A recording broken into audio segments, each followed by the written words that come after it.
From the deepest bowels of your imagination. Actually, he's from Canada there, bud. From the famed Hotter Show Studios, this is The Hotter Show.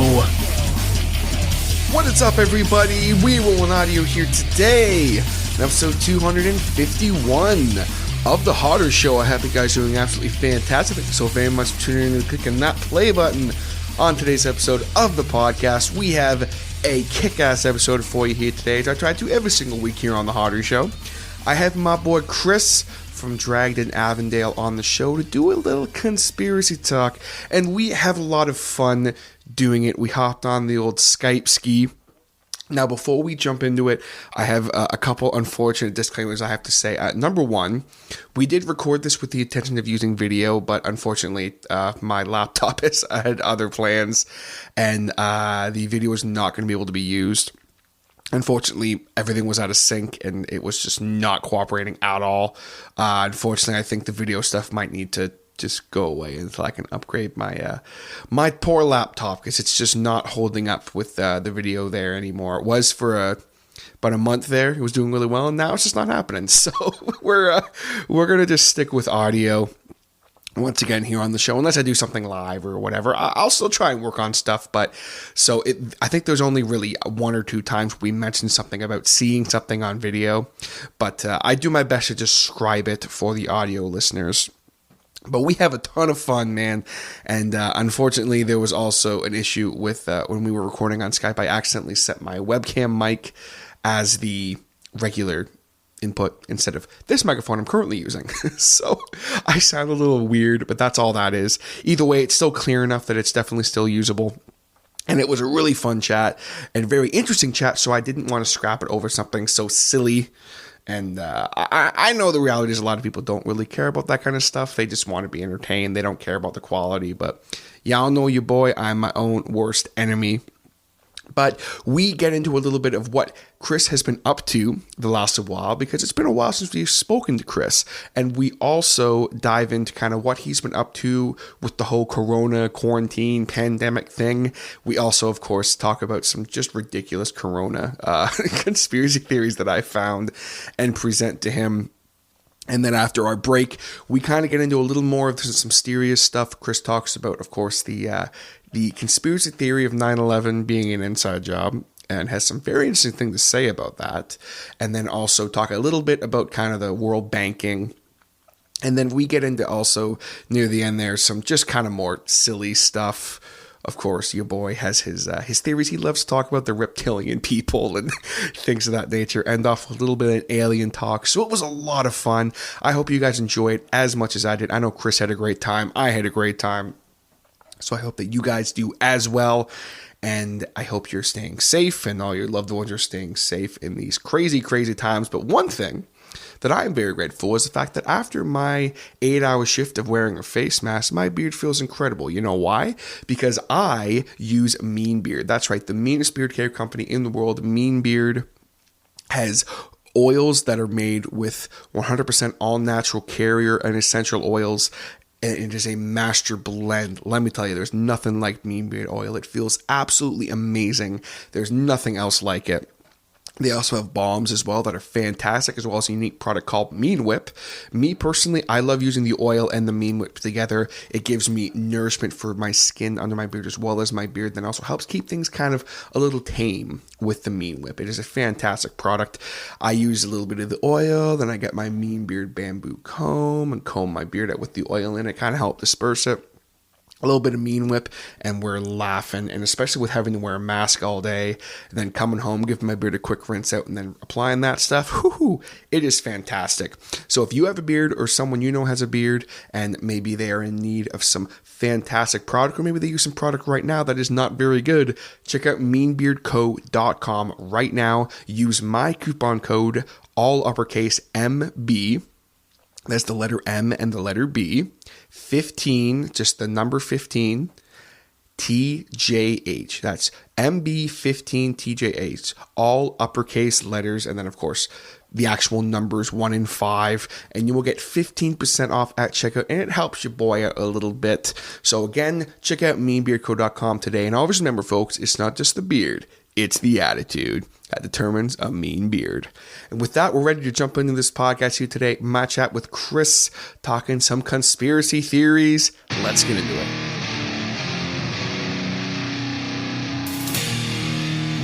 All right, guys, joining us on the show now for a little catch-up, but also some conspiracy talk. We were doing the 250th episode live cast last week, and this gentleman was nice enough to come hang out for the majority of it, if not the whole thing, and we kind of got talking during it about doing this conspiracy theory podcast, and I was like, hell yeah, let's do it, because I give the people what they want. And ladies and gentlemen, I'm very happy to welcome my boy Chris from Dragged in Avondale. Chris, what's up, man? How are you? Good, man. Thanks for having me on. Like you were saying, we were watching I was watching the live stream, and by the way, congrats on 250. Like, that's huge, bro. Most guys can't last fucking 50 episodes, let alone 250. Like, that's huge. So cheers to you. I appreciate that, man. Thank you. But clank. But like we were talking the live chat, right? Like, I'm a big conspiracy guy, and as soon as you brought up like, oh, I'd love to do another conspiracy episode, I was like, fuck yes, please get me in that. Well, it's funny because like usually when I do like any kind of conspiracy theory talk, it's very like, I kind of call it like conspiracy theory light, because it's like I never got into like really serious stuff. It was like, did you know there's two suns apparently according to some people, and like the flat Earth and the hollow Earth and the giant people and the reptilian, just like the more out there, like the ridiculous ones that are just so ridiculous that like I personally can't believe anyone believes it. But again, that's I always say, and I said this on the last conspiracy theory episode I did, which was I believe it was the 10 crazy internet conspiracy theories, and I said during and after I was doing it, I said, listen, just because I maybe don't believe them doesn't mean you're not allowed to, because sometimes it's more interesting to just, isn't life more interesting if you just choose to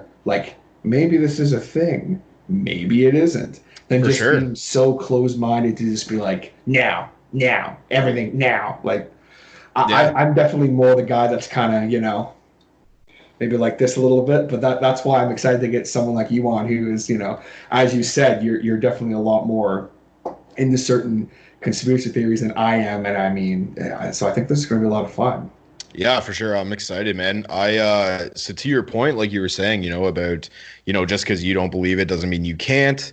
That's kind of how I look at, like, let's say, for example, religion. Like, I'm an atheist, but I find like religion's history, especially Catholicism, like fucking fascinating. Like all the shit that happened, like it's crazy. All the shit that happened, all the stuff they used to do, the beliefs, the Crusades, all that kind of stuff, the Roman Empire, like all that shit's it's fascinating to me, but I don't believe any of it, obviously.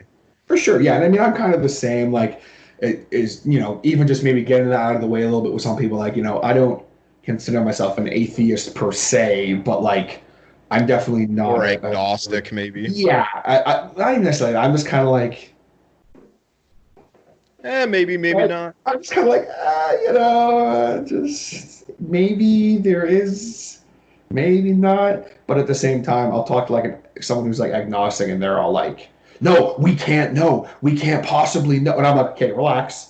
Like, it's a little intense sometimes. But regardless, before we kind of dive into the deep end on that, and we're gonna start off with kind of some more just goofy stuff related to what's currently going on in the world right now as we record this. So I'm excited to get into that and get your reactions to some of that. Get into kind of some more maybe more serious conspiracy theories that Chris is kind of definitely a lot more the expert on, and then we're gonna end off with kind of some more ridiculous ones that some of you may have heard me talk about before, but I definitely want to revisit with Chris here. But before we do, the last time we talked to you, Chris, things were looking a lot different, not only just in the world in general, but also for you. So what have you been up to the last, basically, I think, like year and a bit? Right. So Kingdra unfortunately disbanded. We kind of had a moment of members going separate ways and stuff like that. And it wasn't messy. Like, we're still on good terms. We all still chat and stuff. But anyways, I mean, you know me, I can't stop ever. So I immediately jumped into doing my own thing, and I kind of got to this point where I was like, you know what? I'm sick of having to rely on other people for doing things, and whatever. Fuck it. I'm just gonna try and do it myself. So I started buying a bunch of audio gear. I'm sitting in my studio right now, and I started doing Dragged, which is totally my solo project. I do everything on that except the drums. The EP I'm gonna have coming out and the 2 singles I've dropped has Jake Morningstar from A Particle Apart doing drums on it. He's a phenomenal drummer, very genty. Yeah, he's very genty guy, so my stuff's pretty basic for him, but he definitely threw some like crazy shit in there that kind of spices it up a lot. Thank God, because my riffs are fucking terrible. But no, I don't think so. But that's what's funny about you is you always like your memes you post always make me laugh because it's like there was one you put up the other day. It was like that meme of like the dude who's like stoned like at a party and there's like a girl that comes up to him and talks to him. It's like, hey, what do you like, good guitar player? So it's just him sitting there looking all disappointed. Yeah. Yeah, man. I started playing guitar a little bit more in the past year. That was probably the first time I had ever picked up a guitar in like a decade, because I just was doing vocals the whole time. And I started getting a little more into it and started writing stuff, and bought a 7-string and put it down to some stupid ass tuning like drop G. And that's kind of what happened. Flat, come on, drop C flat. Yeah. And then that's kind of where Dragged came from. Was I was just like, fuck it, I'm just gonna try and do it myself. And I did all the production with Dragged too. It was my first time ever even attempting like mixing and mastering and any of that shit. Shout out Brandon Dornboss, who is my guitar player in Avondale, because he has basically mentored me through the post-production side of things, because he's a fucking phenomenal producer. He does all of our Avondale production. And so it's funny, like I said, I started Dragged because I was like, fuck it, I'm sick of waiting on other people. And then I start Dragged, and then Dornboss is like, oh, hey, you want to join Avondale? I'm like, for fuck's sake. Yeah. Of course I do. Yeah. You know Yeah. Well, it's funny because you started off with them playing bass. Yeah. If I'm not mistaken. And I remember like seeing that. Now, I think I hit you up too. And I was like, so you're playing bass? And you're like, yeah. And I'm like, are you like doing vocals too? And you're like, oh, kind of. And I'm like, but the because vocal. like to me, when I think of you, you are a metal vocalist extraordinaire. And I'm like, but what do you mean you're playing bass? But that's it's the best thing to do. Like you said, you just start kind of branching out on your own and getting into different stuff, right? Yeah, and I had a ton of fun playing bass for the first bit with that band. We did one show where I played bass. We just couldn't find the sound we were looking for vocally completely. I mean, we had at first a couple of vocalists come try out, and they didn't really work out.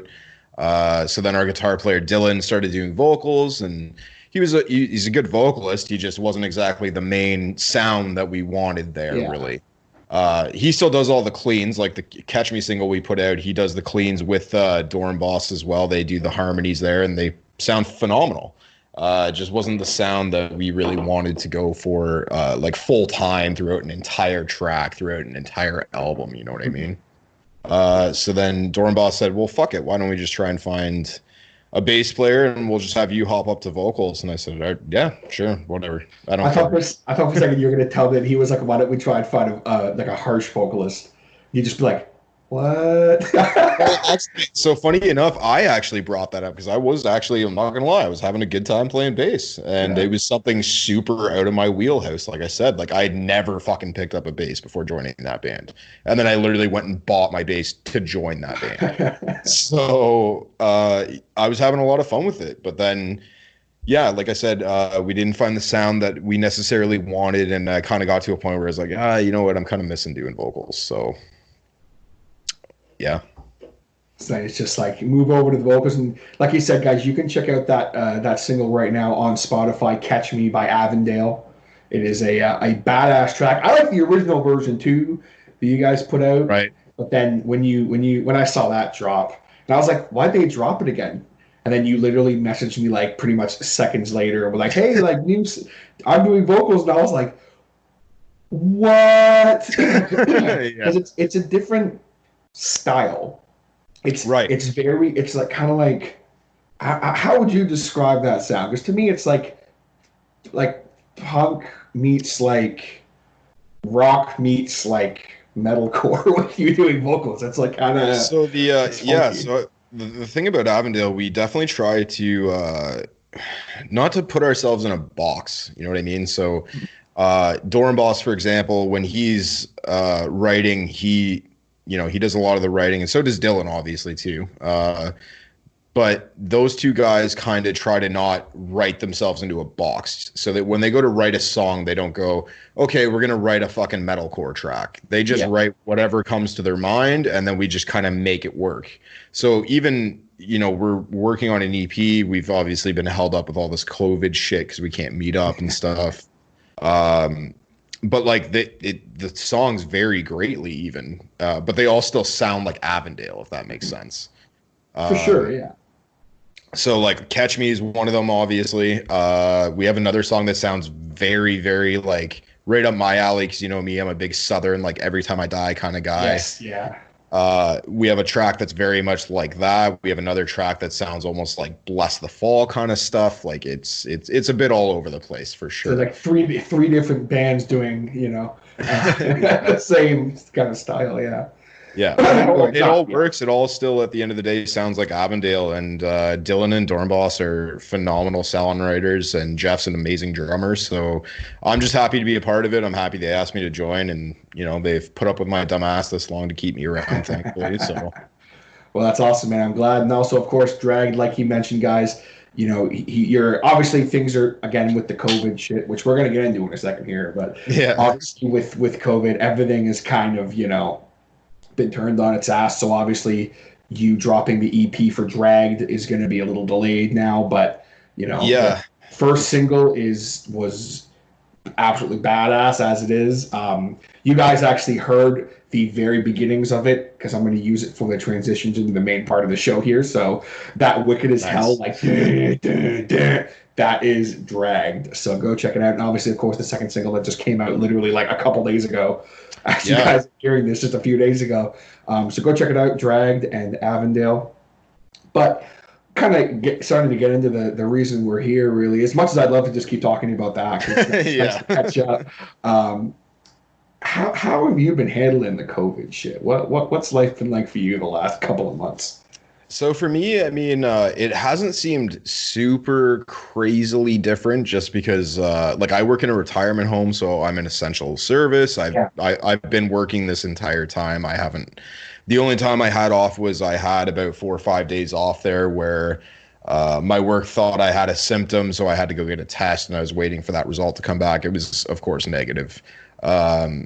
But other than that, I've been working the whole time. My girlfriend, my lovely lady, is stuck at home. Unfortunately, she's a tattoo artist. She works and owns Dark Saint Tattoo Company out in Toronto. So definitely check them out when that shit is back open.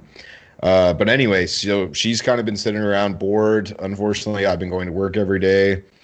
The only part of it I've really been feeling hard is, obviously, it's put a hindrance on Avondale practices. For sure, our progress for the EP, the progress for my Dragged EP, which was such a piss off, because I was literally at the point where I had to record one fucking vocal track for it, and I could have released the EP, but now I'm stuck waiting.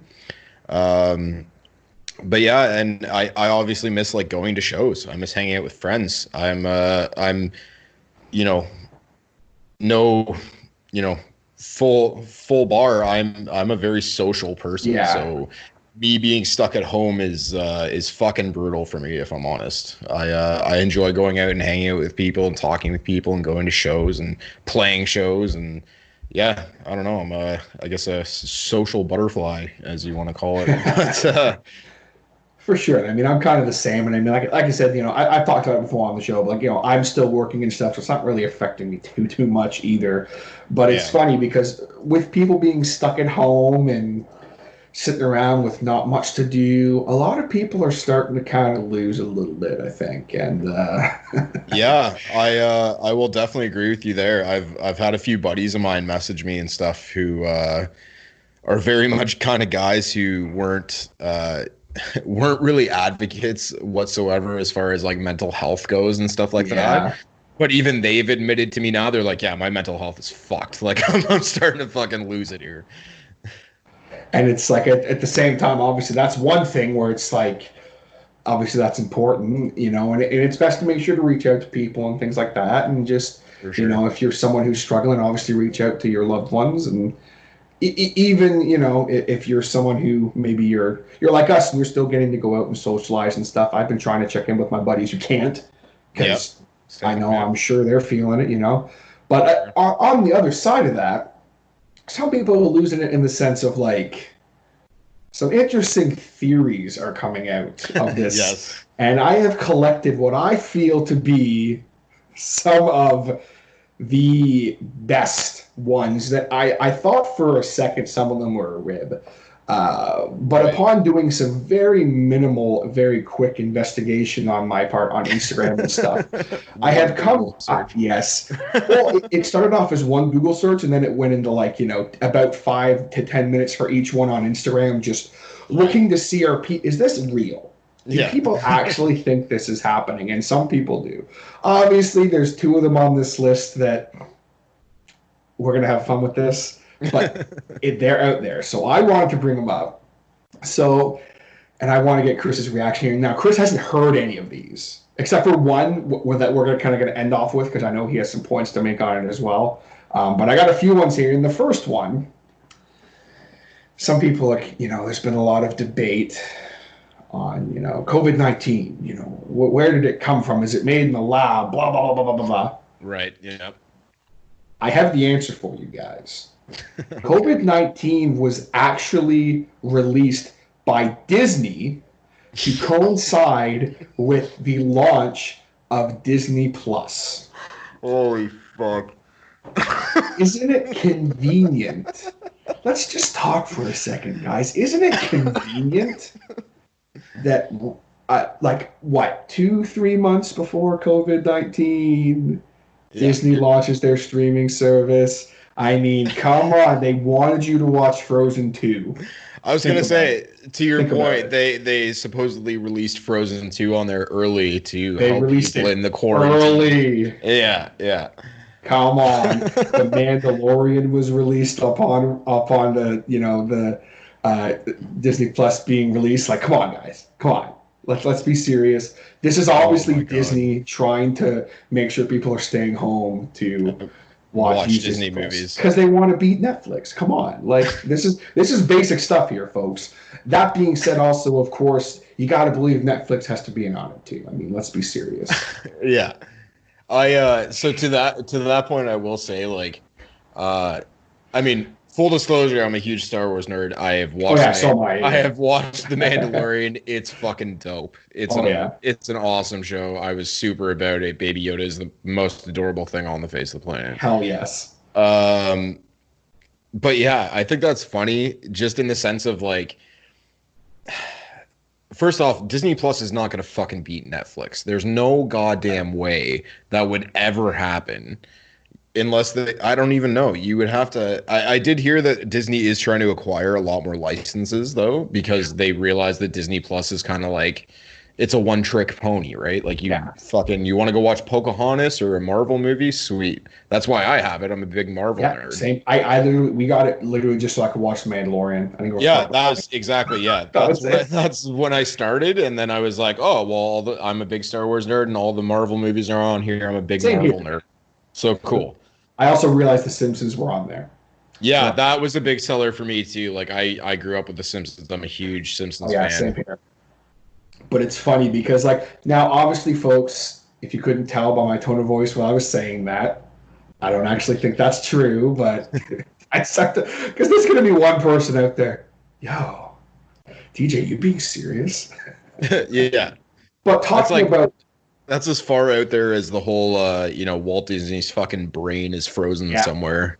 Oh, that bro, they can. It gets better. That's not even the best one. That's Oh, not even that- the best one. Oh, it gets better. But speaking of Netflix and Disney Plus beating Netflix, and obviously we all know that Netflix is involved with this as well. Okay, because is it a coincidence that the Netflix documentary series Pandemic was released? What I believe it was like a month. Yeah. Like a month before COVID-19 happened. was- So what we're saying here is that Netflix clearly created COVID-19 as a way to market Pandemic. Have you watched Pandemic, guys? I have watched Pandemic. I'm not gonna lie, Same. I was really fucking hoping you were gonna bring this up because it was super fucking weird timing. I will definitely admit that. It was. Did Netflix invent social isolation too, by the way? Think about it. Right. What do you So do? that You just can hang say- out and watch The Office all day? Come on. Like, I do that anyway, but but yeah, no, I did think that was super fucking weird timing. I was like, you guys released a pandemic documentary like a month before that shit hit everywhere. It was already going on in China when they released it. Because I'm pretty sure that documentary came out in like fucking January. yeah, and- I think it was like late January from what I read. I can't Yeah. remember. I didn't write down the exact but, like right when stuff really started escalating. yeah. Yeah. It is crazy timing, and that don't get me wrong, that documentary is fucking nuts. I mean, It to my one point with COVID-19, as much as yes, we definitely need to take precautions to keep vulnerable people and elderly safe 100%. Don't get me wrong. We got really lucky, I think, in the sense that this virus really isn't that fucking deadly compared to what it could be. Could have been I'm of the belief, and I'm sure you agree with this because of what you just said. If we did nothing, Oh, for sure. Yeah. absolutely nothing, it would be much Yeah. more deadly. It But would be because way we didn't. But I mean, because we did. Excuse me. Yeah. 100%. So in one regard, that's good. But at the same time, it still is. I'm sure you're seeing it where you're working. It's Yeah, it's we've still been scary. my retirement home where I'm a chef. We've been really lucky actually. We haven't had any cases in our home. Our staff is insanely diligent with cleaning and everything. We started implementing all sorts of measures before we were even told to. Like we stopped visitors. We started taking temperatures. Everyone started wearing masks like way before our corporate That's good, office yeah. told us to. Like, yeah, we were really diligent, and we've been very lucky so far that we haven't had any cases. Fucking knock on wood, but Yeah, it's just better safe than sorry, right? for sure, yeah. Because if it was more serious, we wouldn't be sitting here joking around about COVID-19 conspiracy theories. Because Yeah, I exactly, wouldn't want to, because I'd be like, this is some scary shit. for sure. But And as far as sorry, go ahead. no, what were you gonna say? I was just gonna say, yeah. I mean, I was very much of the same mindset when this started out. I 100% was like, oh my god, this is fucking Armageddon. Like we're all gonna die.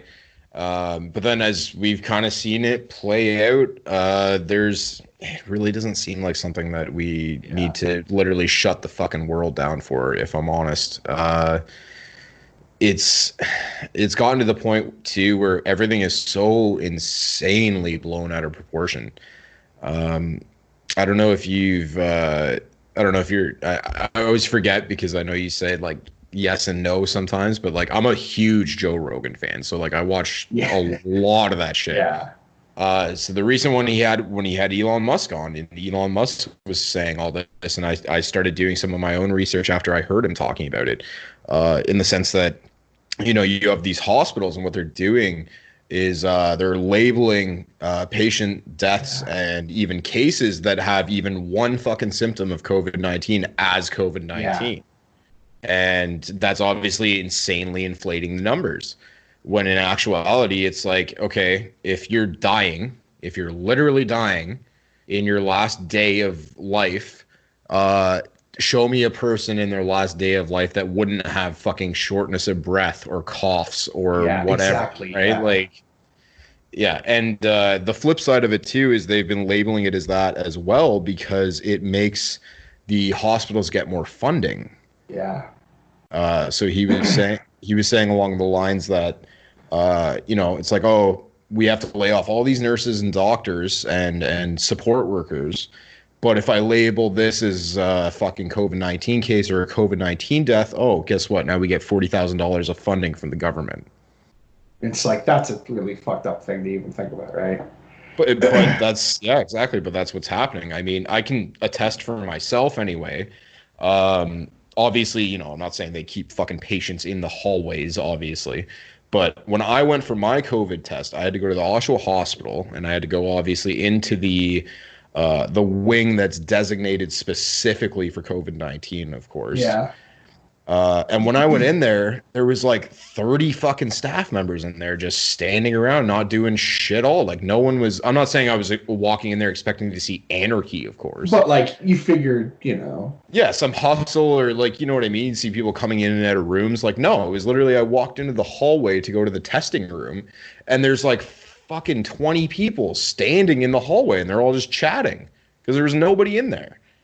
But meanwhile, we keep hearing, oh, there's 400 new cases in Ontario today. Well, like, I'm not necessarily doubting that that's true, but however, where? What exactly is there really? And I'm not of the mindset of like, oh, no, it for sure is what's going on. I think that it has definitely been blown out of proportion at this point. And I think a lot of people can kind of, as far as like with that kind of stuff, as far as the people who have passed away from it and stuff like that, that is no joke. And people who have contracted it, that's no joke. And I mean, I'm grateful that, knock on fake wood, that no one in my immediate life has had any serious encounters with it. And like when I went even when I went for my test, I mean, I'm in Peterborough, so it's a little different, but like, they have a little mobile station set up in a trailer outside. Right. I was in and out of there in 3 to 4 minutes, maybe. That was the same with me when I went to the Oshawa Hospital. I was fucking in and out in 2 seconds. Mind you, that fucking swab is horrible. That swab is fucking terrible. I hated the shit out of that. Oh my God. Longest 10 seconds of your life. I swear to God. Yeah, mine was because I've had like my nose because I have a deviated septum, right? So I've had like a camera shoved in my nose and stuff. So like for me, I was kind of like, they did it and I was like, is that it? And he's like, yeah, I'm done. I'm like, oh. But if you never experienced it before, look at you make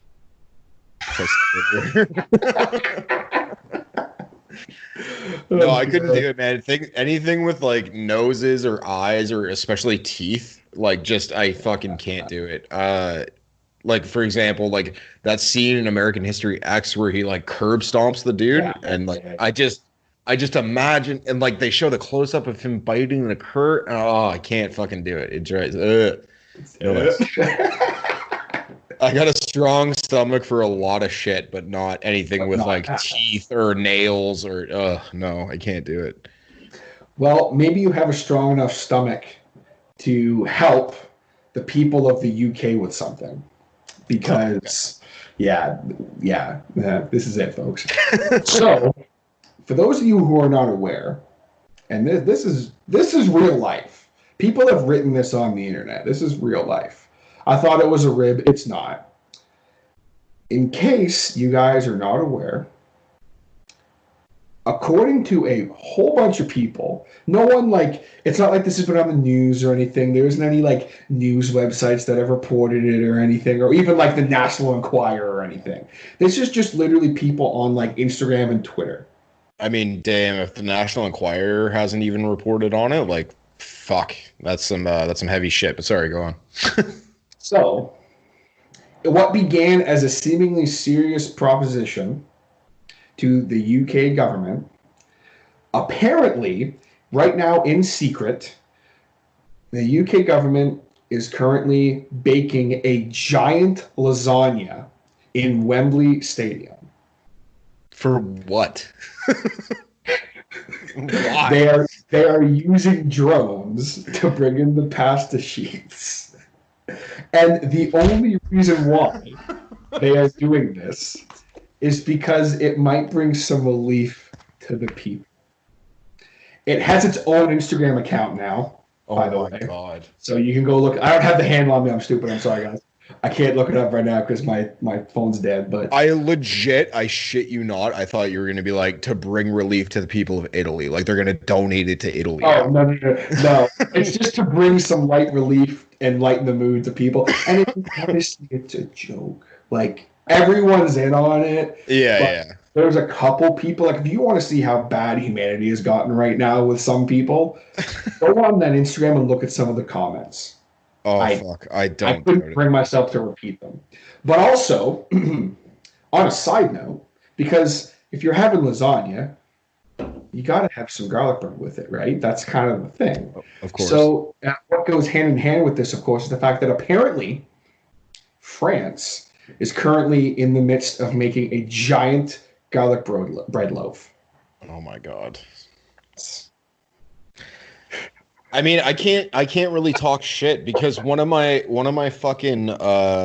chefs and professors in culinary school was a part of they broke the world record actually for the largest butter tart. Really? Yeah, I can't remember the exact dimensions, but it was like fucking crazy. Like if you look this thing up, it's like there's like 10 people that can stand in it building like the walls of the dough and shit. So, Chris, as for those who don't know, too, Chris is a fantastic chef. I mean, I've never had the pleasure of partaking in one of his delicious meals, but I've seen pictures of his work firsthand, and he is actually a fantastic chef. Thanks. Just as of how things look, I'm sure it tastes just as good. Do you think there is even, and if you couldn't tell, please say yes. Do you think there is a chance that there is actually a giant lasagna being made right now in Wembley Stadium? I don't know what to believe anymore. I mean, I wouldn't fucking doubt it at this point. What the hell else are they using Wembley for at this point? Exactly. There's no sports. There's no concerts. Like, I fucking wouldn't doubt it. Oh my god, it wouldn't surprise me in the slightest. But I'm always a very much believer by seeing things. So if there's pictures, if someone's got video, like send me that because I want to see it. Yeah, you guys got to go look this shit up. It is well. This is just me kind of presenting these to you. You got to go check that shit out because that's just, that had me rolling. I was just dying. Oh my god! And the last one, as far as kind of dealing with COVID and that, and then we'll move on. That I have to bring up, talking about conspiracy theories here right now with what's going on in the world. Did you guys know? I already know what's coming. COVID-19 is actually just 5G attacking our brains. If you thought that all the frustration with your phone's 4G and all that bullshit was over with the new mythical 5G, think again, folks, because currently right now, the 5G towers are what's causing all of this. And if you think otherwise, you're obviously a sheep. It is to the point now where even like A-list celebrities, someone especially that I used to have a ton of respect for, is jumping on this. They all delete the tweets immediately afterwards, but they're still out there. You can find them. One person who was not an A-list celebrity, but I thought this was kind of funny. Singer Carrie Hilson supported the idea so much and had so much commentary on it, arguing with people back and forth. She ended up just deleting her Twitter for a while. Like, because it got to the point where it got so blown out of proportion that like it was being picked up by like news sites and stuff. That was like, I just have to say, I just have to say quick, my favorite fucking thing in the world is when celebrities fuck up so hard that they have to delete their entire social media. I love it so much. And I'm not gonna lie. If I was famous, like I would probably, that would happen to me 100%. I would definitely say some stupid ass shit where I'd have to delete my entire Facebook. Oh god! You see the memes I post. It would 100% happen to me. So I'm offended, but also singer MIA has also talked on this as well. And the one that really broke my heart was Woody Harrelson actually. Oh yeah, you just broke my fucking heart. Oh, what do you mean? Go look at his Twitter. It's still there. I don't know if I want. Yeah, I couldn't bring myself to do it. I just saw a picture and I was like, however, it has gotten to the point now where people in the UK, I don't know why I'm picking on the UK so much, it's just the stuff I found, have actually been attacking 5G towers that are going up over this. Yeah, okay, so that's what I was gonna say, right? There's tons of stories now of people actually like ripping down 5G towers and shit. And guys, it's a meme. Yeah.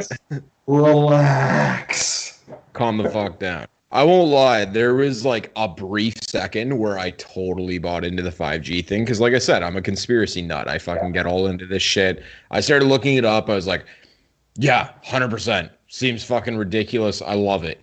And then obviously started looking into it more and was like, this is absolutely just ridiculous. Yeah, this is the stupidest fucking thing ever. But what I will say on that point is that I have been saying for a couple of years now, we're really only in the first, 15, 20 years of very widespread internet access, Wi-Fi, all of that radiation kind of stuff. So like, I'm very interested to see in the next, it's been 15 to 20 years, let's say another 15 to 20 years. We have no idea what the long-term effects of all this will be. At later on in our life, because we're the same age, later on in our life, it'll be very interesting to see where the world's at with that. It'll be very 100%. Like, think of it. Like, you have a fucking piece of radiation 2 inches from your dick all day. Like, that explains a lot. Yeah. Definitely explains my size. Should have told the girlfriend. But no. Radiation, I swear. I've definitely said it for a couple of years though. Like, I'm very interested to see what the long-term effects are going to be of a lot of this with all the cell phone radiation and fucking all of this, like internet, Wi-Fi, all of this stuff. Like, I'm sure there's got to be something. Like, there's no way it's nothing. Maybe some kind of an effect, yeah. Yeah, maybe it won't be something insanely severe, but I wouldn't doubt whatsoever that it is something. Mm-hmm. For sure. I mean, we're here right now joking about 5G and that, but I mean, who knows what could be the long-term effects? But obviously, like we said when this started, for the sake of everything we talked about today, this is presentation of this, and for the sake of this podcast, we're gonna just I'm going to poke holes in some fun. That's what's going to happen. That's it. And now, before we kind of get into more the kind of more serious, I guess, the nitty-gritties of kind of some more, definitely some more popular ones that Chris is kind of going to take over and school me a little bit on some stuff because I know nothing about these at all. We're just going to take a quick break here, and then we're going to come back with Chris from Drag to talk some more, some more serious conspiracy theories. We'll be right back. Hey, you. Yeah, you. Listening to The Hotter Show right now. Are you in a band? Maybe you're a business owner of some kind, a performer, maybe a pro wrestler, an event promoter, an athlete, or maybe you're just an everyday person who needs some photo editing done. You need a great graphic design guy, and have I ever got the hookup for you? My man and close personal friend, Mr. Jason Reese from Jaybird Digital Arts. Whether you need logos, t-shirts, stickers, tickets, business cards, banners, menu, brochures, flyers, posters, Facebook banner videos, door hangers, photo editing and restoration, print ads, lyric video editing, signs, notepads, window clings, letterhead, bookmarks, programs, magnets, greeting cards, calendars, rack cards, invitations, envelopes, pens. Jason will work with you to develop a style that is unique to you and that tells everybody just how special your business, event, or you personally are, and you will stand out from the crowd. On top of the fact that he does offer free delivery between Coburg, Ontario and Kingston, Ontario, message him today right now for a free quote. That's right, a free quote. Tell him about your idea. You got something outside the box, he will make it happen. With great rates and service, you cannot go wrong. I've used Jason literally for everything over the past 3.5 years, and I cannot say enough good things about the man himself and his work. So contact him today on the web at jaybirddigitalarts.com or on social media under Jaybird Digital Arts. That's JAYBIRD digitalarts.com. You can also email him at jaybird chris.digital.arts@gmail.com. And always keep in mind that his business is successful when your business looks good. And now, let's get back to the show. Guys, we're back here with Chris from Dragged and Avondale doing some conspiracy talk here. And before the break, we were kind of having some fun, catching up a little bit, talking about his latest projects, but also talking a little bit about the COVID-19 conspiracy theories that I found that I thought were just, pretty hilarious and ridiculous, and just having some fun with it on that. But now we're kind of getting into some more serious stuff here. And you guys know me, whenever I talk conspiracy theories, I kind of try to keep it on the side of the more I guess ridiculous ones that I can kind of riff on and have fun with. But there's definitely some more serious ones out there. And there's a couple here that Chris and I kind of were talking about before we started doing the podcast that I'm excited to hear about and learn about, because I know nothing. And this is basically just going to be him enlightening my dumb ass to what's going on with these kind of things. So take it away, Chris. What do you got for me? Well, so first off, I just want to shout out my favorite fucking Durham brewery right now, Five Paddles, because right now I'm drinking the Five Paddles Home Sweet Home, which is fantastic. And I just want to shout them out because legit, I'm a big craft beer guy, and Five Paddles is easily 100% my top Durham brewery and local in general. Just real quick, another really good one in Durham that I absolutely love is, you ever had All or Nothing? Have you tried this Mind Over Matter mead yet? I haven't actually. So I won't lie. A lot of the All or Nothing stuff I had tried, I wasn't a huge fan of, but I'm always down to give everything a second chance. So I'll try that one out for sure. It's, as you can see, it's just a little can. It's 296 mil, but it's just 7%, and it literally goes down like sweet nectar, honey. It's amazing. Nice. I'm about to actually crack. My girlfriend did the beer shopping today, so she bought some odd ones that I'm interested to try, because that's usually what we do when we pick up beer. Me and Michelle, we kind of grab a bunch of shit that we haven't tried, and we'll get a couple that we have that we love, obviously. So I'm actually about to crack the what is this, Granville Island Brewing watermelon lager. Oh yeah, watermelon lager. I bet you I'd like to. Well, if you're gonna, when you crank it open, be sure to hold it up to the mic here. Oh, that is beautiful. We need to have you on Mike's and Beers sometime. That'd be a good time. Yeah, I'm super down, dude. Like I said, I'm always down to do casts with you, whether they're about music or other stuff like this or whatever, man. I love podcasts, and starting my own has been a thought of mine. It's not something I've obviously seriously pursued because I haven't done it yet. I say yet because I'm kind of still on the fence, but I don't know. I'd listen, Yeah. That'd be a good time. How is it? It's pretty good, actually. It's very very light on the watermelon flavor, I will say, but it's tasty. It's nice and light. It'd definitely be a good. As I said before, when I was drinking what was this? Also a Railway City beer, the Orange Creamsicle Ale. Oh yeah. Very much a sit on the porch in the summer kind of beer. Very light, nice crisp notes. Mm-hmm. For sure. That's what I like. And I mean, my shout outs real quick to my favorite beer right here. It is an old can, obviously, but Spearhead Brewery out of Kingston, Ontario, Canada. Nice. If you ever get the chance, they call it their lighter lager. Right. It's obviously it's a light lager, so it's like 4%, but holy shit, it is fantastic. Good stuff. Also shout outs to Chill Knock Wrestling.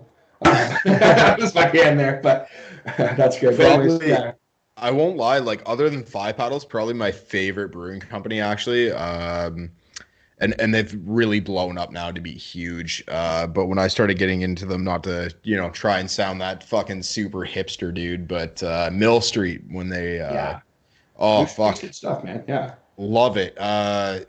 The vanilla porter that they have is phenomenal. I'm a big porter and stout guy, and that vanilla porter just fucking hits right. The one I just drank, actually, that you saw that you were super stoked on, that vanilla or that chai porter. Yeah. Oh my God, it was so fucking good. Yeah, delicious.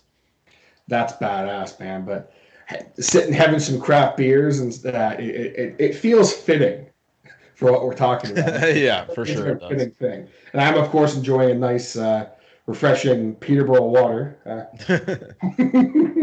I used to work for a chef. He would call tap water Italian stock. I like that. Yeah, That's Italian stock. Throw a little Italian stock in there. But yeah, no. So I was gonna start talking about 9/11, the whole 9/11 inside job thing. That's one for me. That's probably the conspiracy for me that really hits home the most. Not because I had anybody personally affected by it. Obviously, anything I'm about to talk about, I'm not degrading the fact that people lost their lives, people lost loved ones. It's still very tragic for those things that happened. I'm more discussing the aspects in which that it seems super fucking shady. It seems super fucking staged that it happened. It still doesn't change the fact that it happened and it was a tragedy. Of course, yeah. So I just want to be clear on that, so I don't have a fucking billion comments being like, well, you're calling all those victims fucking worthless and whatever, right? Yeah, that's not at all what you're saying. And I mean, even for me, like, and this is something that, for those that really know me, know that this is something I've never even had the remote desire to even discuss on the show. So this is kind of new territory for me, which is why, again, I'm having you on because I know nothing about it. But this is just, you can't deny there's some shit there. There's a lot of shit with 9/11. I would strongly suggest most people who are into the 9/11 conspiracy have seen the documentary that's on YouTube called Loose Change. It's been around forever. Like, I think it only came out like way back in fucking like 2006 or 2007 or something. That was the one that really kickstarted it for me. I had a buddy show it to me and I was like, holy shit. And then I started digging a lot more into it and realizing that, yeah, it goes fucking crazy deep. I'm going to touch on a bit of it, but there's a lot more to it if you want to actually spend the time to look it up. So the first thing I want to touch on is just that, so obviously we all know, like, George W. Bush, he was kind of at that school in the morning when everything happened. You know, you see the footage of like his, Secret Service advisor comes over and tells him what had happened or whatever. So he gets told that there's a national security issue, something that big that hasn't happened since like Pearl Harbor. Yeah. And he just fucking sits there and still listens to fucking My Little Pony or whatever the fucking story was that they were reading to the class. The part that I find really odd about that, so he fully says later in the day when he made his press conference that he saw footage of the first tower being hit. But video footage of the first tower being hit didn't really hit public news until about 3 p.m. that day. And we're talking like 8:30 in the morning. He's saying he saw it like live on TV. The only like live TV footage that happened really was of the second tower being hit and building 7 going down, and obviously both towers collapsing. So the other thing too, so Bush's schedule, I don't know if it's still like this. I haven't really looked much into it, to be honest. The presidential schedule is made very public at that time. So it was actually, his schedule for that day was made public September 7th, that he would be at that school. So, why, if this was if his advisor comes in and he tells him, okay, look, there's this threat to national security, this is what just happened, blah, blah, blah, and his schedule is public, therefore, if it is a terrorist attack, they would know exactly where he is. Why would they not? Why would the Secret Service not immediately remove him? Get him the fuck out of Dodge. Exactly. Yeah, exactly. Right. Why would they not be like, sir, you have to fucking leave right now? And then on top of that, of course, too, right, they tell him, and, the biggest tell, obviously, is, they tell him that, and then you see him just fucking sit there, and he's got, like, the most, like, plain look on his face. Like, it seems like he has no remorse, no holy shit moment or anything. Like, it seems like, like in that kind of, because it's interesting because as you're saying some of this stuff, I'm like, okay, like I do know what you're talking about, and I remember seeing footage of that, and originally some people were saying, well, when you're the president, you have to have a poker face about stuff like that, and I'm like, right, no, not necessarily but with to stuff that like extent, that. yeah, to that We're extent. not talking about like, Donald Trump's at a rally and he gets told that, he can't get a Diet Coke. We're talking about like fucking like, Yeah. people We're are talking dying like and literally shit has gone down. Yeah, we're talking literally, sir, thousands of people just instantly fucking died. But it's okay. Just sit here and listen to this first grade story be told. Like, that's fine. Yeah, it's like, the next point I want to kind of make about that is, so I don't have exact dates, or not dates, obviously it's all on the same day, but I don't have exact times and numbers necessarily. I definitely want to leave that a lot more up to you guys if you feel like you want to look more into this, because if you don't, then I'm not going to bother wasting a bunch of time going into it. But on that exact day, the other thing that's peculiar is that numerous training exercises were being exercised by the military with jets, simulating literally that exact thing that happened, planes being hijacked and being used as weapons into different points of the U.S., different federal buildings and stuff like that. So they were doing these war games and training exercises on the same day, and they all started about a half an hour before the attack actually happened. Therefore, it left about 3 actual F-18 fighter jets to protect the entire U.S. because every other one was kind of off coast doing these. Yeah. And what are the odds of that? We're like, that's exactly right. Like, you want to leave limited fighter jets to what? Like, in case there was, one dude who was just like, you know what, fuck my general, I'm gonna go, actually do something about this. The other thing too, obviously, there's tons of videos and photos on the internet of, the beams that were left of the buildings being, perfectly diagonally cut. So there was actually one researcher I found. He said that they managed to get traces of some of the rubble, because there was an order. The site after it happened was actually closed and patrolled by armed military. It wasn't declared clear until May 30th, 2002. So we're talking like fucking 6 months after this happened.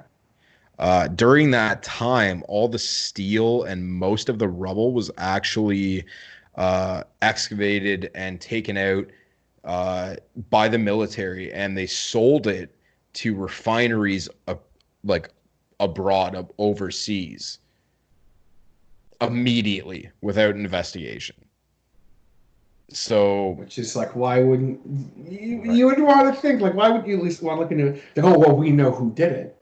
Well, but like, I'd want to look into it. If I was someone who was in power, I'd be like, I want to know as much as we can about this. 100%, right? And then, so even like the steel, the beams that were left and stuff like that, they were publicly outcried, even by the victims' families, to be investigated. And no, the military just sold it all off. Just nowhere to be found.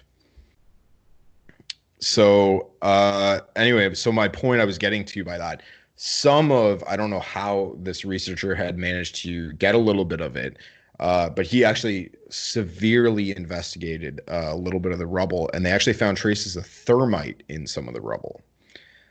So thermite, the way that they kind of tested this was essentially they ran it through this scanner, and what this scanner does is it slowly heats up pieces of rubble or whatever you put into it, of course.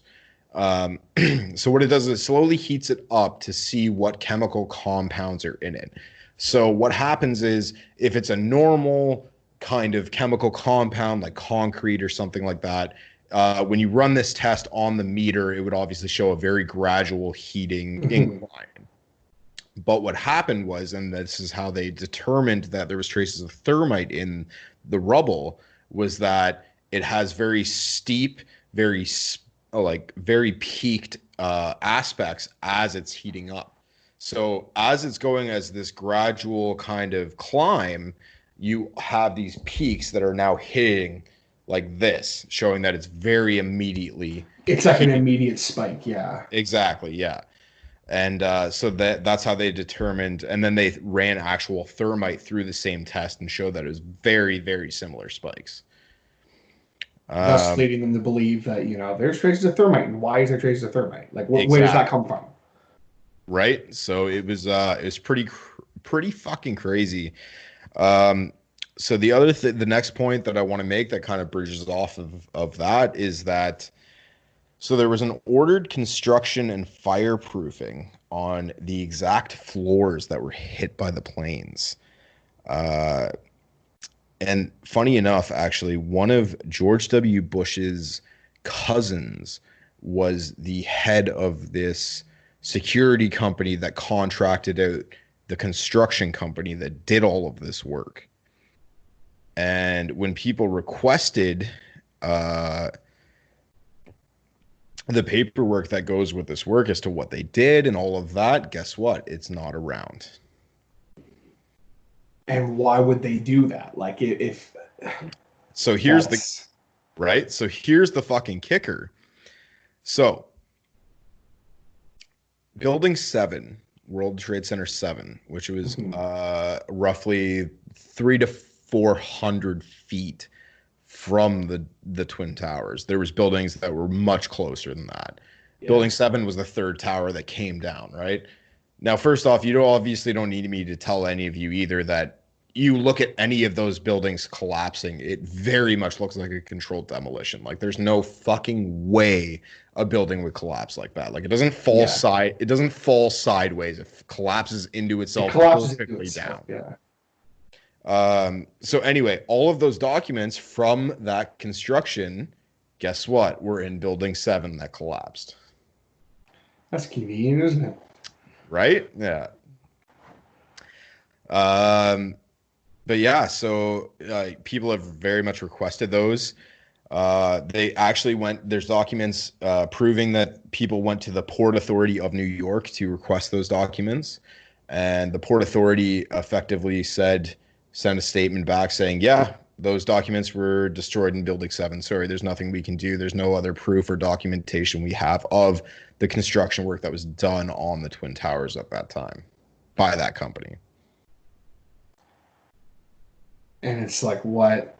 But if, like, think about that. Like, let's say I want to go and do any kind of work on even like my house. You know what I'm saying?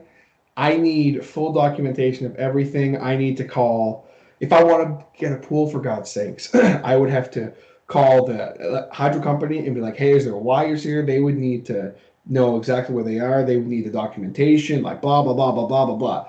Just to do something like that. But then in a major operation like this, oh, sorry, there's no other documents. It's all forgotten. Poof. Exactly. Yeah, exactly, right? It's fucking the dumbest thing ever. So the other thing, too, I want to touch on, so the guy who was actually the hijacker pilot of the flight that hit the Pentagon, he actually, when he immigrated, I shouldn't say immigrated because I don't think he actually got his citizenship, but when he came over to the U.S., he tried to go to aviation school. The instructor of the aviation school he went to was quoted basically saying that he couldn't even manage to get a small single-engine 2-passenger plane off the ground. And you're telling me this guy flew a 747 into an exact fucking skyscraper. It's like that thing would have already, and like he took it off course too. Like it's not like it was going to be flying over and he just happened to. Exactly. It took it completely off course. It was its own plotted course.